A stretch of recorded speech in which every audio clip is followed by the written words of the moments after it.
বিশ্বনবী দিবস, বিশ্বনবী দিবস, নারে তাকবীর। মাশাআল্লাহ, খুব ভালো কথা।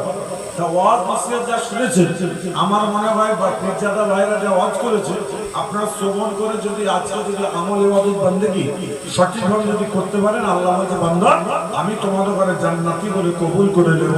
আরেকবার জোরে বলেন সুবহানাল্লাহ। আজকে এখানে যারা বসে আছেন, রাসূল পাক সাল্লাল্লাহু আলাইহি ওয়াসাল্লাম তো নাকি জোরে বলেন।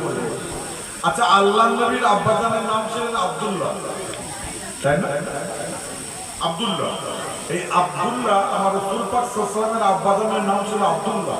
কিন্তু আব্দুল্লাহকে রাসূল পাক সাল্লাল্লাহু আলাইহি ওয়াসাল্লামের আব্বাজানকে দেখতে ছিল সবথেকে পৃথিবীর সবথেকে সুন্দর।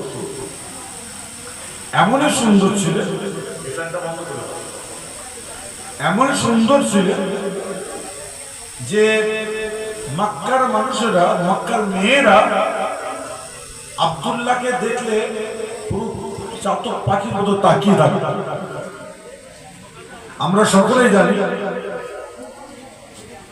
যে আপনার কি বলে রাসূল পাক সাল্লাল্লাহু আলাইহি ওয়াসাল্লাম সুন্দর, কিন্তু আব্দুল্লাহকে দেখতে ছিল সুন্দর।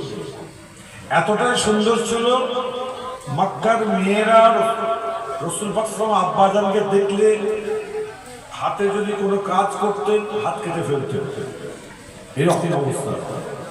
কিন্তু আব্দুল্লাহ যখন বিয়ে হয়ে গেল আম্মাজান মা আমিনার সঙ্গে, এমন সময় রাসূল পাক সাল্লাল্লাহু আলাইহি ওয়াসাল্লাম যখন আম্মাজান মা আমিনার ঔরসে যখন আসলে, আব্দুল্লাহকে কিন্তু আর দেখতে সুন্দর যে ছিল সে সৌন্দর্য ছিল না। কেন? আব্দুল্লাহর ভিতরে আল্লাহ পাক আমার রাসূল পাক সাল্লাল্লাহু আলাইহি ওয়াসাল্লামের নূরকে, জ্যোতিকে প্রবেশ করিয়ে দিয়েছিলেন। আরেকবার জোরে বলেন সুবহানাল্লাহ। সে রাসূল পাক সাল্লাল্লাহু আলাইহি ওয়াসাল্লাম আজকে এই পৃথিবীর বুকে এসেছেন বলে এত বড় পৃথিবীকে আল্লাহ পাক তৈরি করলেন, সারা মাখলুককে তৈরি করলেন, কায়নাতকে তৈরি করলেন। আমরা এখানে বসে বসে যে বসে আছি, সে রাসূল পাক সাল্লাল্লাহু আলাইহি ওয়াসাল্লামের কদমের উসিলায় আমরা এখানে বসে আছি। এবং আল্লাহর নবী, আল্লাহ রাসূল, আজকে যত নবীরা এসেছিলেন প্রত্যেকটা নবী আল্লাহর কাছে ফরিয়াদ করে বলেছিলেন, আল্লাহ আমাকে নবী না করে আখিরি নবীর উম্মত করো, আখিরি নবীর উম্মত করো। কেন বলেছিলেন? আখিরি নবীর উম্মত এরই জন্য করতে বলেছিলেন, হওয়ার জন্য তারা চেষ্টা করেছেন। সেটা একটাই কারণ, সেটা হলো যে আখিরি নবীর উম্মত হলে সাগীরা কাবীরা জাহিরি বাতিনি জানা অজানা যে কোনো যদি আমরা গুনাহ যদি করে ফেলি, আল্লাহ পাকের দরবারে হাত তুলে যদি দোয়া যদি চাই, ক্ষমা যদি চাই, আল্লাহ বলে যাও রাসূল নবী পাক সাল্লাল্লাহু আলাইহি ওয়াসাল্লামের কদমের উসিলায় আমি আল্লাহ তোমাদের ক্ষমা করে দিলাম। আরেকবার জোরে বলেন রাসূলুল্লাহ। সে রাসূল পাক সাল্লাল্লাহু আলাইহি ওয়াসাল্লামের আজকে আমরা প্রত্যেকে অনুগামী অনুসারী এখানে বসে আছি।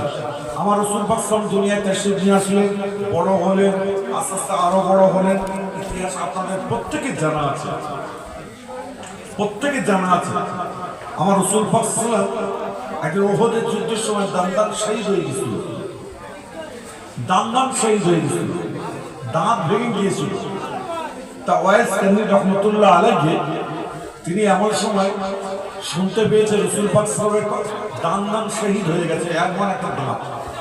সে দাঁতটা বলছে এই দাঁতটা যদি আল্লাহ রাসূলের যদি থাকে তাহলে আমি যদি রাখি বিয়াদবি হবে, ভেঙে ফেলবে। ভেঙে ফেলার পর ওয়াইস কারনী আবার চিন্তা করছেন যে পরের দাঁতটা যদি থেকে যায় আল্লাহ রাসূলের, তাহলে তো বিয়াদবি হয়ে যাবে। রাসূল পাক সাল্লাল্লাহু আলাইহি ওয়াসাল্লাম যেই দাঁত নেই সেই দাঁত আমার থাকবে, এই আমি সহ্য করবো, এটা আমি সহ্য করবো। বুখারী শরীফের কিতাবের বুখারী শরীফ হাদিসের মধ্যে পাওয়া যায় এমন সময় ওয়াইস কারনী রাহমাতুল্লাহ আলাইহি তিনি একটা একটা করে সব দাঁত ভেঙে দিয়েছিলেন। ওয়াইস কারনী রাহমাতুল্লাহ আলাইহির কানের মধ্যে আওয়াজ চলে গেছে, আল্লাহর নবীর দান্দান শহীদ হয়ে গিয়েছে। এমন সময় একটা একটা করে প্রত্যেকটা দাঁত ভেঙে দেওয়ার পরে আরেক বুখারী শরীফ হাদিসের মধ্যে পাওয়া যায় এমন সময় আপনার আল্লাহর নবীর দরবার শরীফের কথা সাহাবারা বড় ভালোবাসতেন। একজন মহিলা মেয়ে ছেলে আমার নবীকেও ভালোবাসতেন। ওই মেয়ে ছেলেটি এমন সময় একদিন কাঁদতে কাঁদতে বলছে, ভাই আজকে কাইফান নবী, কাইফান নবী, আমার নবী কেমন আছে বলো, আমার নবী কেমন আছে বলো। সঙ্গে সঙ্গে কুফরে মক্কাবাসীরা বলেছিলেন, না না না, তোমার নবী আমার নয়, তোমার তোমার নবী মুহাম্মদ সাল্লাল্লাহু আলাইহি ওয়াসাল্লাম মারা গেছে, ইন্তেকাল করে গেছে, তোমার বাচ্চাটা মারা গিয়েছে। বলে আজকে আমার বাচ্চা মারা গেছে, আমার মনে দুঃখ নাই, ব্যথা নাই। আমার রাসূল কেমন আছে বলো, আমার রাসূল কেমন আছে বলো, আমার রাসূল কেমন আছে বলো। যখন বারবার যখন বলতে থাকে কুফরে মক্কাবাসী না আমার রাসূল পাক, আমার রাসূল পাকের কথা একটা একটা করে বলতে থাকে। বলে না না না, তোমার মুহাম্মদ ইবনে আব্দুল্লাহ মারা গেছে, তোমার স্বামী মারা গেছে, তোমার বাচ্চা মারা গেছে। বলে আজকে আমার বাচ্চা মারা গেছে, স্বামী মারা গেছে, আমার মনে কোনো দুঃখ ব্যথা কিছুই নাই। আমার রাসূল কেমন আছে বলো, আমার রাসূল কেমন আছে বলো। একজন মানুষের বলেছিল, এই নিয়েছিলেন তোমার স্বামী মারা গেছে, তোমার বাচ্চাটা মারা গেছে, ঠিক কথাই, কিন্তু মুহাম্মদ ইবনে আব্দুল্লাহ তিনি সুস্থ আছেন। সঙ্গে সঙ্গে আল্লাহ রাসূলের দরবারে মেয়ে চলে যায়। আমার রাসূল পাক সাল্লাল্লাহু আলাইহি ওয়াসাল্লামকে দেখাবার পরে মেয়েটা এমন সময় কাঁদতে শুরু, সালাম দিয়ে কাঁদতে শুরু করে দেয়। আমার নবী, আপনার নবী, দয়ার নবী দেখে বলে, মা তুমি কেঁদো না, কেঁদো না, তোমার স্বামী দুনিয়া থেকে বিদায় নিয়েছে, তোমার বাচ্চারা দুনিয়া থেকে বিদায় নিয়েছে।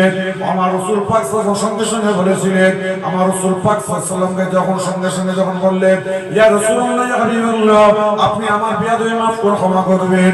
আজকে আমার স্বামী মারা গেছে, আমার মনে কোনো দুঃখ নাই, আমার বাচ্চাটা মারা গেছে, আমার কোনো দুঃখ নাই, আপনার সোনার চেহারা দেখতে পেয়েছে, আমার অন্তরটা আল্লাহ পাক ভরিয়ে দিয়েছে। সবাই জোরে জোরে বলেন সুবহানাল্লাহ। আরেকটু জোরে বলেন বলছে, হুজুর আপনাকে চামড়ার চোখে দেখতে পেয়েছি, আমার অন্তর ভরে গেছে, আমার বাচ্চা, আমার স্বামী মারা গেছে, আমার মনে কোনো দুঃখ নেই, আপনি হায়াতে আছেন, আমার অন্তরটা ভরে গেছে। আরেকবার যদি বলা যায় না সুবহানাল্লাহ। আজকে খোদার কসমকে মাথায় হাত দিয়ে বলেন, আমার রাসূল পাক আমার আল্লাহ বলছেন, যে ব্যক্তিটা দুনিয়াতে বেঁচে আছে, যে ব্যক্তিটা যে আমার নবীকে অন্তর থেকে ভালোবাসলো, টাকা পয়সা ধন দৌলত যা কিছু আছে সবের থেকে যে আমার রাসূলকে ভালোবাসলো, আমি আল্লাহ তাকে জান্নাতি বলে কবুল করে নেব। আরেকটা আওয়াজ যদি বলা